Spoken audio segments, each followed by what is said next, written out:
Hey guys and gals, today I'll be giving you a quick rundown on all the carpenter ants in our ant room.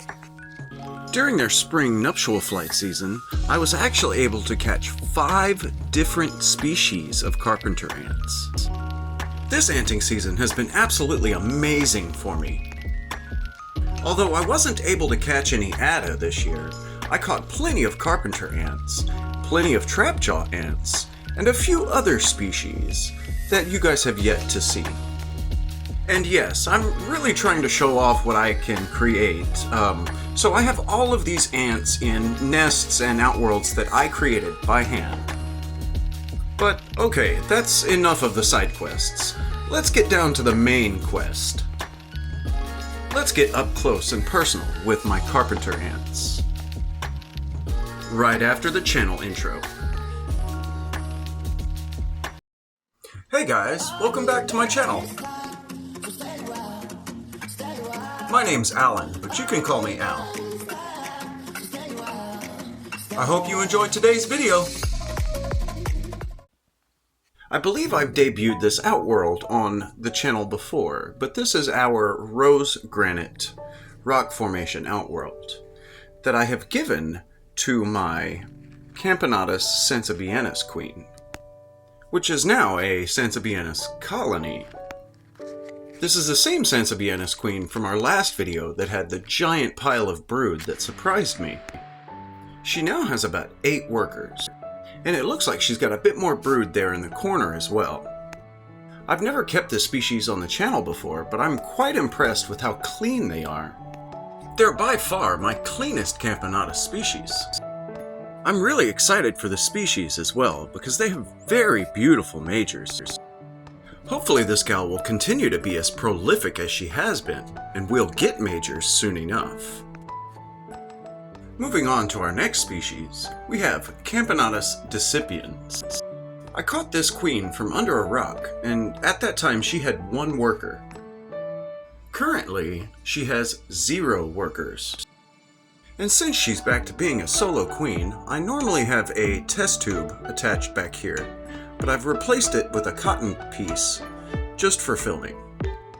I'm hoping that this gal recovers her colony quickly, as this is my favorite Camponotus species to keep. Unfortunately, the worker that I had caught her with drowned in some honey that I gave her a few days after catching. She did, however, raise 2 other workers that have since escaped from her setup. But it does look like this gal has a tiny bit of brood right here.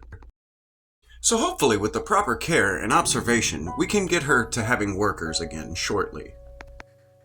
But unfortunately, she'll have to leave this nest, as it has mold growing everywhere. So you guys may not see this queen on the channel for a few months. But I will keep you guys updated on her progress, regardless. This next setup actually has 2 nests, because the nest that the ants are currently living in is growing moldy as well. So I attached one of my freshly made yellow nests to my Camponotus C.Festinatus colony. I had multiple queens of this species, but this is the only queen that actually founded a colony. And these gals are just as beautiful as I had hoped. As you can see, these gals aren't the cleanest species, but they are much larger than most Camponotus. These workers are easily double the size of my Camponotus C.Sansabeanus colony. And once we get majors, they'll be even larger. I think this colony has a total of 6 workers. And it looks like we'll have another 1 on the way shortly. So even with her larger size, she's growing at about the same rate as the smaller C.Sansabeanus. In that respect, these girls kinda remind me of my Camponotus maculatus from 2 years ago. They're also large yellow carpenter ants that grow rapidly. And they're just about my favorite exotic species of carpenter ant. Either them or Camponotus nicoparensis, which is another amazing species. So if these gals turn out anything like my Camponotus maculatus, I'm going to be ecstatic to grow a colony of these gals. And with the speed of this queen's growth and the amount of brood that they are seriously giving me a Maculatus vibe. I could be looking at a new favorite Camponotus species.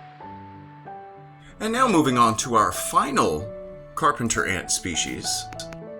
I only ever posted a few pictures of this outworld, but this is our Red Rock Arch outworld, which I have given to my Camponotus Texanus colony. These gals are also red and black like my Camponotus C.Decipiens, but they're also very large. In fact, this is the largest species of Camponotus that I currently own. And as you can see, these girls do not like light at all.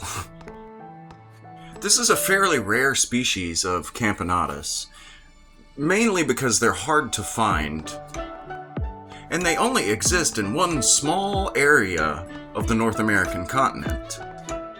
And it's very unfortunate that I can't get you guys any better footage of these girls. But currently, this queen has 3 workers and a small pile of brood. This species is one of the slowest growing Camponotus species that I know of. So it'll probably take these gals a little while to get their numbers up, but I will keep you guys posted on their progress, no matter. I'm hoping to get all 4 of these Camponotus species as close to 50 workers as possible before the end of the year. But I guess we'll see how that goes. And I know, I heard you. You said you had 5 Camponotus species. You only showed us 4. Where is the 5th one? Well, my beautiful Camponotus aureatus queen, also a fairly rare Camponotus, was traded to a friend of mine for this beautiful little colony. These gals are also quite rare. And they're also super tiny, so I'm gonna have to do a little camera adjustment here, I think, to get some good shots of these gals. And it looks like these gals are starting to move into this old plaster nest that I made. I traded for these gals about a month ago, after my aureatus queen actually founded and had 2 workers. And when I got them, their test tube was starting to grow mold. So I attached them to this tiny plaster nest, hoping that they would move in here. And it does seem like, after a little bit of time, they might fully move into this little nest. Can you guess what species these beautiful little ladies are? How about now, with a bit better view? These gals are a variant of thief ants. Sometimes you'll see them labeled as Solenopsis molesta, but technically these are a subvariant of molesta. These beautiful little thief ants are called Solenopsis tonsa, and I am super excited to have these girls. I believe my colony has 4 queens, and when they arrived, they had about 15 workers. But I think now we're getting much closer to 50. So what do you guys think of my new colony? Did I make a good trade? Let me know in the comments below, and thanks so much for watching.